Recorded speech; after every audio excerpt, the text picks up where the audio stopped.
الرحمن الرحيم. اللهم صل وسلم وبارك عليك يا حبيبي يا رسول الله. الفراخ بتاعتنا النهارده يا بنات عمر 32 يوم، عمر مهم جدا في التسمين ورفع الوزن. طبعا الوصفه اللي عاملينها على الميه نزلتها معاكم اكتر من مره، قلت لكم دي تبقى مرتين في الاسبوع اقل حاجه.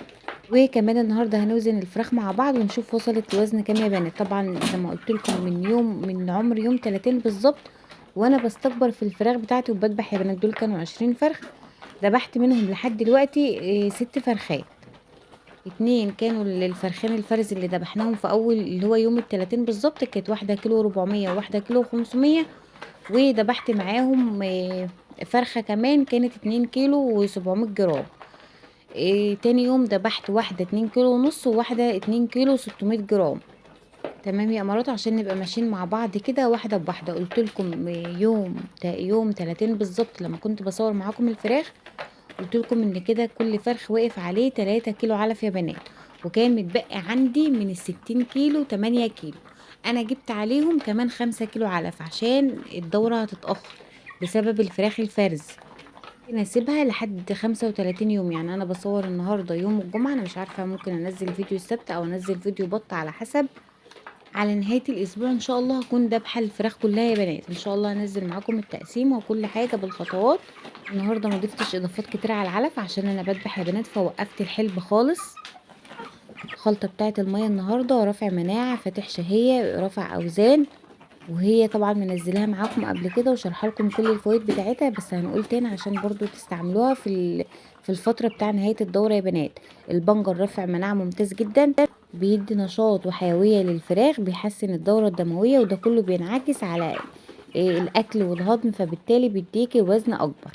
كمان الليمون مطهر طبيعي للجهاز الهضمي وبينظف الامعاء وبيقلل البكتيريا الضاره، وفاتح شهيه وكميه كبيره جدا من فيتامين سي اللي بتقوي المناعه معاكي، وبيخلي الفراخ تاكل اكتر يا بنات، سواء بقى هتضيفيه على الميه او على العلف في الفتره دي. تالت حاجه معانا وهي التوم. التوم طبعا كنز لوحده، ده حي وطبيعي. كمان بيحمي من الفراخ من البرد والزكام، بيقضي على الديدان وبيحسن الهضم. وطبعا كل ما الفرخ بتاعك كان صحته كويسة بعد عمر ال30 يوم بيديكي وزن اكتر، واليوم حرفيا بيكون بيومين. كمان معانا في الوصفة بتاعت المية البصل زيه زي التوم بالظبط يا بنات، مطهر طبيعي، بيقوي المناعة، مضاد للبكتيريا، بيساعد على فتح الشهية.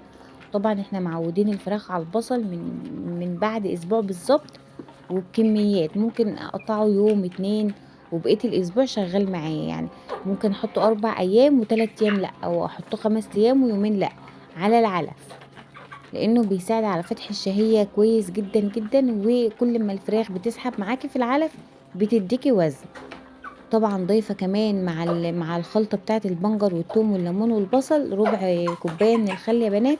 الخل ممتاز جدا جدا خصوصا في الفتره دي. ضيفي خل يوميا سواء على الميه او على العلف. لو هتوقفي كل الخلطات بحيث ان احنا عايزين الفرخ بقى يبقى جسم ورد كده، مفيش في اي عروق دم، مفيش في اي حاجه نضيف، فالخل ممتاز جدا خصوصا في الفتره دي. بيسحب كل عروق الدم اللي موجوده في اللحمه، بيخلي لون اللحمه بتاعت الفرخه لونها وردي كده وجميل يا بنات. دي كده بالنسبه للميه. العلف ضفت عليه عسل النهارده بس، وشويه صغيرين كده من البصل. البصل كنت موقفاه بقالي يومين تقريبا، وما ضفتش اي اضافات تانية خالص. يعني انا بحاول اخفف كل الوصفات الايام دي، خصوصا زي ما قلت لكم ان انا كل يوم ممكن اذبح فرختين، يعني بحيث ان الكميه ما تبقاش كبيره عليا. العسل كله فيتامينات ومعادن وبيرفع المناعه وبيخلي طعم العلف احسن في الفراخ، بتسحب في العلف اكتر. وزي ما قلت لكم العسل والخميره والحلبه اكتر اعشاب بترفع الوزن، بس نستعملها بالطريقه الصح. ممكن الفترة دي اعمل سقوة خميرة مع العسل. الحلبة برضو استعملتها يا بنات، بس لو هذبح او عارفة ان انا هذبح النهاردة بوقف حلبة يومين. فراخ ما شاء الله اوزانها ممتازة جدا، ما فيش اي زرقان. اللحمة بتاعت الفراخ ورد كده يا بنات. يعني انا بذبح ما شاء الله اللهم بارك. كمان عايزه اقول لكم ان انا طبخت من الفراخ دي النهارده طعمها زي السكر، والله ما ببالغ. انت بتربي حاجة طالعة على اعشاب، يعني انت بتتبلي الفراخ وانت بتربي، طعمها بيكون غير طعم الفراخ اللي مشرية من بره مليون مرة. الفترة دي مش عايزين نكتر خلطات، الوصفة تعمليها مرة او مرتين في الاسبوع. المية لازم تكون نضيفة يا بنات، على طول اغسلي السقات بتاعتك، حط لهم سقوة بخل، سقوة بمضاد سموم اساسي، المكان يبقى نضيف. الفراخ بتبهدل جدا، كل ما سنها بيبقى اكبر كده بتبهدل المكان بسرعة. يعني عايزة اقول لكم انا يوم واحد ما رشيتش نشارة في الميعاد اللي انا متعودة عليه، اتبهدلوا ولونهم اتغير. يعني كنت تعبانة كده فما نزلتلهمش في الميعاد اللي انا بنزل فيه اغير الفرشة، فتاني يوم اتصدمت من شكل الفراخ. فانت اساسي تنضفي الفرشة كل يوم، رشة جير، رشة نشارة. النظافة اهم من اي خلطات في الوقت ده يا بنات. والتهوية طبعا، التدفئة نزلناها خالص اللي وصلت معانا ل24، يعني ترفعي اللوند كده وتفتحي الدنيا. الخلطات بتوصل الفراخ معاكي الاوزان ممتازة جدا، بس تكوني مظبطة الفرشة والتهوية والتدفئة. الفراخ الوزن الطبيعي بتاعها عمر 30 يوم من كيلو 800 جرام لحد كيلو 200 جرام. احنا عمر ال30 يوم كنا واصلين ل2 كيلو ونص ما شاء الله، اللهم بارك. وكله كان قدامكم بالميزان، وبادئه معاكم الدورة من اول يوم جبت الفراخ فيه. الخلطات بتغني عن ادوية كتير، وبتقلل الامراض، وبتزود المناعة، وبتحسن الهضم، وده كله في الاخر معناه وزن اعلى بتكلفة اقل. زي ما قلت لكم يا بنات، انا استعملت 60 كيلو علف، جبت عليهم كمان 5 كيلو عشان يكفوني الفراخ كمان تطلع على عمر 34 يوم. وفي ال35 هكون دابحة الكمية كلها بأمر الله. اهم حاجة كمان يا بنات قلت لكم عليها وبقول لكم تاني وتالت، مضاد السموم اساسي اساسي في العمر ده، عشان ما تبقيش عالفة الفراخ كده ومنضفة والمية نضيفة وكل حاجة تمام، وتخرجي وتدخلي الفراخ بعد شوية تلاقي فرخ ميت. والنفوق في العمر ده او الموت المفاجئ بيزعل. خلاص الفرخة الاسعار بقت عالية دلوقتي، فاقل فرخة معانا هنا كيلو ونص اللي هو الفرخ السردة. كل الفراخ اللي بعد كده معدية ال2 كيلو و2 كيلو ونص ما شاء الله، اللهم بارك. هوزن معاكم، كملوا الفيديو معايا للاخر، وما تنسونيش بدعوة حلوة في التعليقات ولايك منكم عشان يرفع الفيديو. ولو عندكم اي سؤال سيبوهولي في التعليقات وانا هرد عليكم بكومنت او في تاني فيديو على طول. الفراخ بتاعتنا ما خدتش اي ادويه غير الادويه اللي جبتها يا بنات معاكم، التحصينات ومضاد السموم. وتعالوا نشوف الاوزان بتاعتنا واصله لكام. ما شاء الله اللهم بارك اللهم بارك. يعني الفرخ ده انا لو سبته يومين كمان هيوصل ل3 كيلو. بس انا بقول لكم انا بستكبر وبذبح يا بنات. يعني ده 2 كيلو 700 جرام داخل على ال2 كيلو 800 جرام. لو سبته يوم كمان هيدخل على، يعني هيبقى 3 كيلو. بس انا حاكمه نفسي بكميه علف معينه ومش عايزه اتخطاها يا بنات. وكمان يعني مش عارفه ان انا اسيب الفراخ في المكان ده اكتر من كده. خلاص بقى عايزه انضف المكان، ما ينفعش انا بربي في شقه، في اوضه داخل شقه. فالفراخ كل ما بتكبر كده ريحتها بتبقى صعبه جدا. وطبعا عشان الجو برد وانا خايفه على الفراخ تاخد مني برد، فبقالي يعني داخله على الاسبوع ما كنستش خالص. انا بحط نشاره وجير وعلى كده.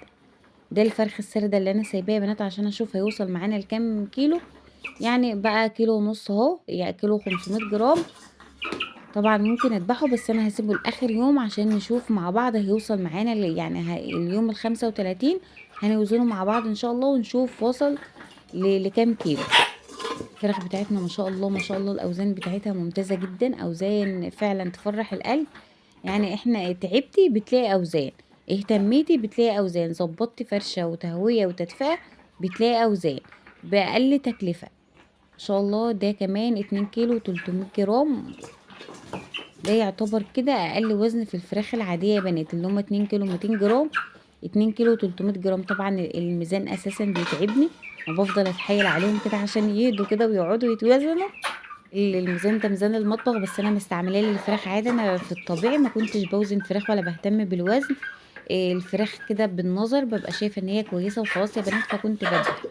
بس طبعا عشان التصوير فانا مضطريه ان انا اصور معاكم الاوزان وكل حاجه تبقى قدامكم كده بالتفصيل. يعني انا بتحايل عليه كده، بطبطب عليه بقول له ربنا يهديك كن بس كده لحد ما ناخد اللقطه. ما شاء الله يا بنات داخل على 2 كيلو 800 جرام. يعني هو داخل على 2 كيلو 800 جرام، اللهم بارك. الاوزان ممتازه جدا، الفراخ زي الفل. مفيش اسهال، مفيش عطسه، مفيش كشمه، مفيش اي حاجه تعطل الوزن معانا او تعطل التحويل. حابه توصلي لفراخك ل4 كيلو هتوصل 4 كيلو، بس التكلفه هتكون زياده يا بنات. انا بالنسبه لي زي ما قلت لكم حاطه لنفسي حد للعلف، يعني انا كنت ببقى عامله لكل فرخه 3 كيلو، بس الفرخين الفرز عطلولي الدوره دي، فاضطريت ان انا اجيب 5 كيلو علف كمان. يعني كده الفراخ اللي انا سبتها دول هيبقوا كل فرخ واكل 3 كيلو ونص من العلف. يا رب تكونوا استفدتوا من الفيديو، ما تنسونيش بدعوة حلوة في التعليقات، واشتركوا في القناة وفعلوا الجرس على الكل عشان يوصلكوا اشعارات بكل الفيديوهات الجديدة.